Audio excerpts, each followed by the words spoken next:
તો અમદાવાદના પ્રેમ દરવાજા પાસેની આ ઘટના છે, જ્યાં બાવાજીના ડેલામાં આવેલા ગાર્મેન્ટના ગોડાઉનમાં ભીષણ આગ લાગી છે। ભીષણ આગ કેવી રીતે લાગી તે અંગે હજુ કોઈ જાણકારી નથી મળી। જે માહિતી મળી રહી છે તે અનુસાર ખૂબ જ વધારે આગ લાગી હતી અને માલને નુકસાન થયું છે। સદનસીબે જાનહાનિ ટળી છે। ઘટનાની જાણ થતાં જ ફાયર વિભાગ ઘટના સ્થળે પહોંચ્યું અને આગને કાબૂમાં લેવા માટે પાણીનો મારો ચલાવવામાં આવી રહ્યો છે। જોકે જે પ્રમાણમાં આગ લાગી હતી તેને લઈને આસપાસના વિસ્તારમાં પણ ધુમાડેના ગોટે ગોટા જોવા મળી રહ્યા છે। આસપાસના લોકો પણ અફરાતફરી મચી હતી અને ઘટના સ્થળે દોડી આવ્યા હતા।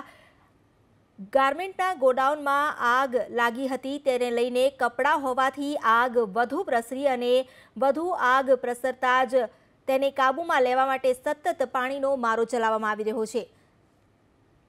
બાવાજીના ડેલામાં આવેલા ગાર્મેન્ટના ગોડાઉનમાં ભીષણ આગ લાગી છે। ઘટનાને લઈને ફાયર વિભાગની ગાડીઓ ઘટના સ્થળે પહોંચી છે। હાલ કોઈ જાનહાનિના સમાચાર નથી મળ્યા અને આગ પર કાબૂ મેળવવા માટે સતત જહેમત જારી છે।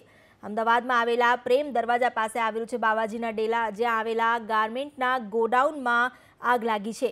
હજુ સુધી એ જાણકારી નથી મળી કે આગ કેવી રીતે લાગી છે, પરંતુ સૌથી પહેલા પ્રાથમિકતા છે આગને બુઝાવવાની, જેની પર ફાયર વિભાગ કામ કરી રહ્યું છે। સતત પાણીનો મારો ચલાવીને આગને કાબૂમાં લેવાના પ્રયાસ હાથ ધરાયા છે।